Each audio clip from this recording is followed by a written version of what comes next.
Traffic signal है, integrity में अगर एग्जाम्पल देना है, that you know at 3 a.m. at night I would stop at a traffic signal despite that there is no policeman or something. That is a personal example from your life.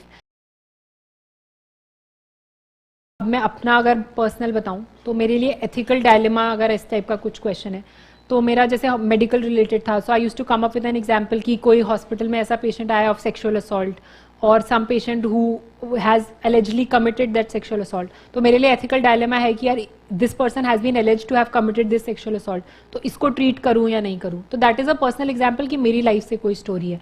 एक कोई personal example ऐसा हो सकता है कि for example जैसे traffic signal है, integrity में अगर एग्जाम्पल देना है, that you know at 3 a.m. at night I would stop at a traffic signal despite that there is no policeman or something. That is a personal example from your life.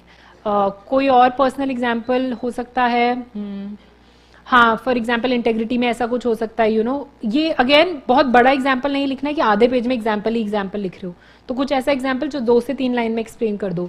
जैसे कि integrity में अगर कुछ example हो कि आपने किसी shop से कोई पैसे वैसे लिए थे और या पैसे रिटर्न करने थे, you did not have the money that day, you promise that you will do it next day, irrespective of the shopkeeper asking you, you went back and returned. तो that is the example for your integrity.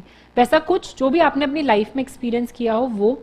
Personal also does not mean कि हर हो सकता है, because for a lot of you are right after school college, तो इतना नहीं पता होता है बहुत कुछ चीज़ों के बारे में. न्यूज़पेपर्स की हेल्प लो. आप इंस्टाग्राम, फेसबुक, यूट्यूब पे बहुत सारी मोटिवेशनल चीज़ें आजकल हमें पता चल जाती हैं, वहाँ से इन्फॉर्मेशन कुछ पता चल जाएगी. जैसे अभी कुछ टाइम पहले ओलंपिक्स में काफ़ी अच्छी स्टोरीज आ रही थी, यू नो सम स्पोर्ट्समैन का कोई स्ट्रगल स्टोरी बता रहे हैं, कुछ चीज़ उनने किया तो what kind of attitude they had.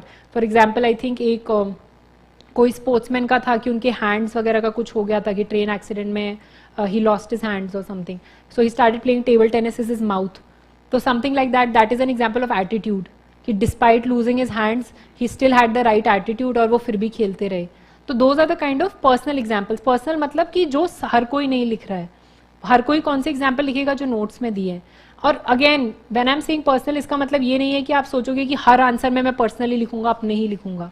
1 2 3 4 जगह पर ऐसा करना है, बाकी सब जगह सेट पैटर्न तो फॉलो करना ही है. जो नोट्स में दिया नहीं मिल रहा है तो जो नोट्स में है वो लिखो. बिकॉज देखो over a period of time जब कलेक्ट कर रहे हो तब तो बहुत कुछ कलेक्ट करना है, बट एग्जाम में तो सिर्फ 20 क्वेश्चन के आंसर लिखने हैं और उसमें से भी सिर्फ 10 क्वेश्चन है जिसमें वो लिखना है, बाकी तो केस स्टडीज है. ठीक है, तो एग्जाम्पल्स आपको इतने ज़्यादा नहीं चाहिए. एक क्वेश्चन में आप मैक्स टू मैक्स कितने लिख पाओगे, 3 4. ऑन एन एवरेज भी आपको 40 सॉलिड एग्जाम्पल्स चाहिए, क्योंकि keep that larger thing always in mind कि जो भी करना है वो एग्जाम के दिन के लिए तैयारी हो रही है. तैयारी किसी टेस्ट सीरीज के स्कोर को इम्प्रूव करने के लिए नहीं है, तैयारी अपने फ्रेंड्स को बेटर दिखाने के लिए नहीं है, ये सब कुछ ऑब्जेक्टिव है ही नहीं. तो वो फाइनल अल्टीमेट गोल उस दिन के लिए कितने एग्जाम्पल्स चाहिए, I think that is more important. तो वैसे आप प्रिपेयर कर सकते हो.